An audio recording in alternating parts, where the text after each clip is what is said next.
यदि आप ब्रह्मचर्य नहीं हैं तो आप में स्वाभाविक ये कमियां जागृत होंगी जो अध्यात्म में चलने ही नहीं देंगी।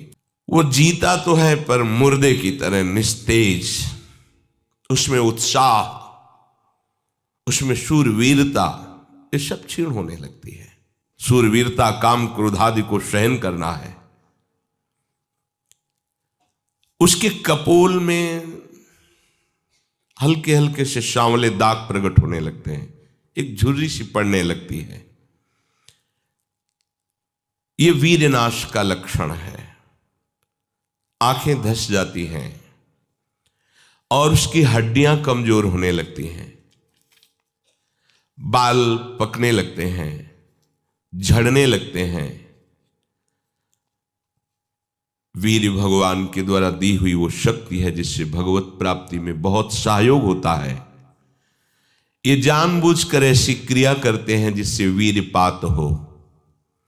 रोग न रहते हुए भी इनको बहुत सी पीड़ाएं स्वाभाविक प्रारंभ हो जाती हैं। जर्जर, दुर्बल, भागवतिक कामों में निरुत्साह, भजन करना, परिक्रमा करना, समय से उठना, समय, ये सब उत्साहहीन होते हैं। थोड़ा भी परिश्रम या मेहनत करने पर हांफने लगना, थक जाना, दैनिक दिनचर्या बिल्कुल ठीक ना होना, चित्त में बहुत सी कुचिंताएं बढ़ जाना, थोड़े से डर की बात आते ही हृदय में ऐसी धड़कन होने लगना, भयभीत होने जाना, थोड़ा सा दुख एक पहाड़ जैसा लगना, थोड़ा सा भय ऐसा लगना कि अब क्या क्या होगा, घबराहट पैदा हो जाना, बार बार भूख लगना, पर वो भूख पचाने वाली नहीं होती। वीरनाश करने वाले को बार बार खाने की इच्छा होती है क्योंकि उसका लीवर खराब हो रहा है। ये अच्छा लक्षण नहीं बार बार भूख लगना कि बहुत बढ़िया लीवर काम कर रहा है, नहीं, अंदर कब्ज बन रही है, लीवर डाउन हो रहा है और आपको बार बार भूख ले रही। ये झूठ में फंसाया जा रहा है, ये झूठी भूख है जो तुम्हारा रोगों का घर बनेगी। उसकी जठराग्नि मंद पड़ जाती है, भोजन ठीक से पचता नहीं, मलबद्धता हो जाती, कब्जियत हो जाती है। परिणाम में बवासीर आदि कई तरह के रोग प्रकट हो जाते हैं। या तो नींद नहीं आने लगेगी या फिर ऐसी आएगी कि घंटों, मतलब 8-10 घंटे सोए फिर भी उठे, फिर भी आलस्य, प्रमाद, ये बना रहेगा। आंखों में हर समय भारीपन बना रहेगा। बिना किसी चेष्टा के रात्रि में स्वप्न दोष हो जाएगा, वीरपात हो जाएगा। ये उसके लक्षण है जो जानबूझकर ब्रह्मचर्य का नाश करता है। वीर का इतना पतला हो जाना कि लघुशंका के लिए जोर करने पर वीर निकल जाना बहुत बड़ी हानि है।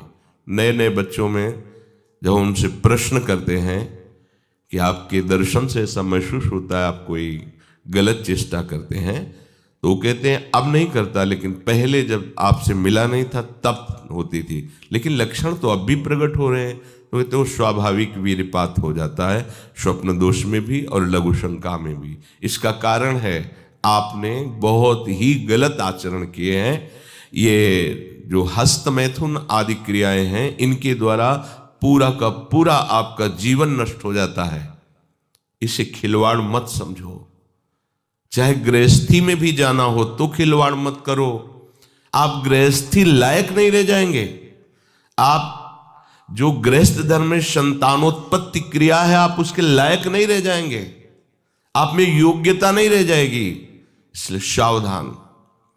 परमार्थ में चलना है तो अत्यंत आवश्यकता ही है ब्रह्मचर्य की, पर गृहस्थ में चलने के लिए भी ब्रह्मचर्य की आवश्यकता है। जहां वो पेशाब करने के लिए जोर लगाते हैं तो वीर स्खलित होने लगता है थोड़ी थोड़ी मात्रा में। ये हस्त मैथुन करने वालों का प्रधान चिन्ह है।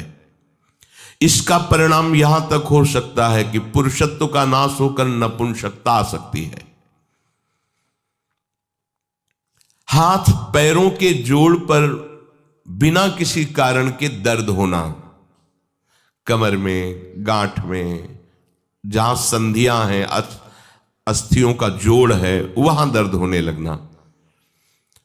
सर में जरा भी विचार करने पर दर्द पैदा हो जाना। किसी विषय पर विचार कर या मंत्र में ध्यान कर तो सर में दर्द होने लगना।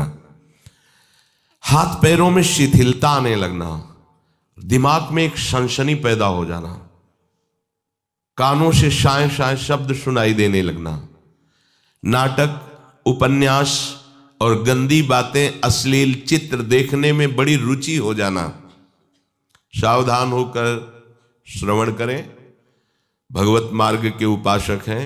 कुछ उपासकों में जो बाहर अनुशासनहीन होकर के रह रहे हैं और उनके पास स्मार्ट मोबाइल क्या कहते हैं वो है, तो वो लोग कभी ऐसी गलती ना करें, सर्च करके ऐसे दृश्य ना देखें, नहीं तो तुम्हारा ऐसा नाश होगा कि तुम इस बात को किसी भी साधन से पूर्ण नहीं कर पाओगे। एक बार मछली की क्रीड़ा देखने पर शौभरी जैसे महात्मा कामाशक्त हो जाते हैं। एक बार वैश्या के साथ ऐसा कृत्य देख करके अजामिल जैसा संयमी ब्राह्मण भ्रष्ट वैश्यागामी बन सकता है। और आप देश विदेश की ऐसी गंदी फिल्में, गंदी बातें देखकर आप अपने को संयमी रख सकते हैं? क्यों आप अपना नाश कर रहे हैं? क्यों आप अपने शत्रु बन रहे हैं? उपासक समझता है कि कोई जानता नहीं है, लेकिन तुम जिसको जानने के लिए चले वो तो तुम्हें जान रहा है ना। वो कैसे तुम्हारे सामने आएगा? कैसे तुम्हारे मुख में नाम चलेगा? कैसे हृदय में भगवत प्राप्ति का उत्साह रह जाएगा यदि आप ऐसा?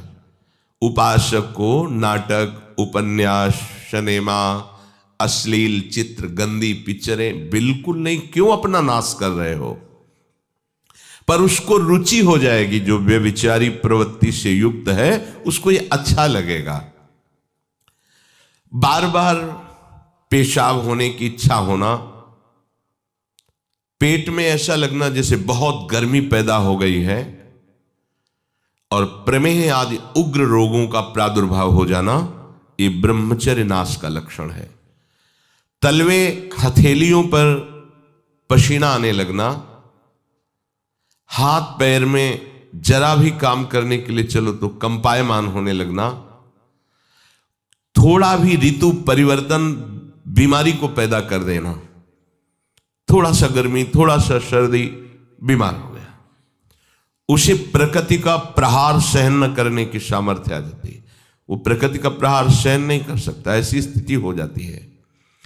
चेहरे पर मुहासे प्रकट हो जाना, कभी कभी अचानक खड़े होने पर आंखों के सामने अंधेरा छा जाना, अधिक वीरपात होने पर मूर्छा भी आ जाना, स्मरण शक्ति का ह्रास हो जाना। बहुत बार प्रयास करो फिर भी याद नहीं होगा। और ब्रह्मचर्य सही है तो एक बार बोल दीजिए, 100 वर्ष बाद सुन लेना, वो अपने आप स्थापित हो जाएगा। ज्यादा पढ़ना लिखना नहीं पड़ता। एक बार बोलिए, वो 100 वर्ष बाद पूछ लीजिए, 100 वर्ष बाद उसकी स्मृति वैसे ही बनी रहेगी यदि वो ब्रह्मचारी है। चित्त का अत्यंत चंचल हो जाना, चित्त में बिल्कुल बल ना होना कि हम विषय से हटा के प्रभु में लगा सके, ऐसी सामर्थ्य नहीं। दुर्बल हो जाना, बार बार प्रतिज्ञा करना पर उसका निर्वाह न कर पाना। आज से मैं ऐसा नहीं करूंगा, 1 2 3 फिर गिर गया, वहीं गिर गया। हर कार्य बीच में छोड़ देना, किसी भी कार्य को सांगोपांग न करना, ये वीर्य पात करने वाले के लक्षण हैं। दिमाग में भयानक गर्मी रहना, नेत्रों में जलन उत्पन्न हो जाना, वह बिना किसी कारण के नेत्रों से पानी बहना, बहुत कम गलती में भारी गुस्सा आ जाना, बहुत कम लाभ में फूल जाना, अहंकार आ जाना। कम लाभ में भी कोई लाभ नहीं, छोटी मोटी वस्तुओं के प्राप्त होने पर अहंकार आ जाना। माथा, कमर, मेरुदंड, छाती, इनमें बराबर दर्द बढ़ते जाना, बड़ी हालत खराब हो जाती है। ऐसे दर्शन हुए ऐसे जनों के, आंखों से दिखता नहीं, 28 वर्ष के होंगे वो लगभग। वैराग्य इस कोटि का कि आप सोच भी नहीं सकते, बाहरी बस लंगोटी अचला और फुटपाथ में पड़े रहना। और पूर्व विद्यार्थी जीवन में विद्यार्थियों के साथ हस्तमैथुन करने का अभ्यास वो इतना दृढ़ हो गया था कि 10-10, 15-15 बार एक दिन में स्वाभाविक ऐसे, तो उनकी हालत ये थी कि आंखों से दिखना बंद हो गया था, खड़े होने की सामर्थ्य नहीं। तो हितधाम में एकांत में मिलके कहा था कि आपका जो ब्रह्मचर्य का प्रवचन सुना और हमें तो ऐसा लगा कि शायद आप उपाय बता सकते हो। तो हम कहा हमारे पास कोई, हम आयुर्वेदाचार्य है नहीं, और दूसरी बात है कि ये चीज आपके हाथ में है, अगर आप नहीं रोकते हैं तो आपको ऐसी दशा में पहुंचा देगा ये क्रिया कि आप किसी काबिल नहीं रह जाएंगे। रीढ़ की हड्डी कमजोर हो जाती है और उसमें सीधे बैठने की सामर्थ्य खत्म हो जाती है। वो झुकाव ऐसे, वो झुक करके ही ऐसे बैठना। वीरपात करने वाले के मसूड़े में फूलना, मुख से दुर्गंध आना, शरीर का पसीना दुर्गंध युक्त होना, ये वीरवान के यहां से दुर्गंध नहीं आ सकती। जो वीरवान अर्थात जो ब्रह्मचारी है उसके यहां से दुर्गंध, उसके मुख से दुर्गंध नहीं आएगी, भले कुल्ला करे या ना करे। ये वीर में सामर्थ्य होती है। नाक के साइड में यहां कालिमा आ जाना, फिर वो कालिमा धीरे धीरे कपोलों में बढ़ते जाना, ये वीर नाश का लक्षण है। वीर्य नाश से उदर लंबा होना, पेट बढ़ना शुरू हो जाता है, आंतें बढ़ना शुरू हो जाती है। उसकी वाणी में मृदुता नष्ट हो जाती है, कर्कशता रुक्षता आ जाती है, उसका स्वभाव अप्रिय बन जाता है, छाती की हड्डियां दिखने लगती हैं। वो ना तो लोक में ना परलोक में किसी भी कार्य में उत्साह करने लायक नहीं रह जाता। वो जरा सी भी बात में बहुत बड़ा अपने को अपमानित होना समझता है। ये वीरपात से उसके अंदर दोष प्रकट हो जाते हैं।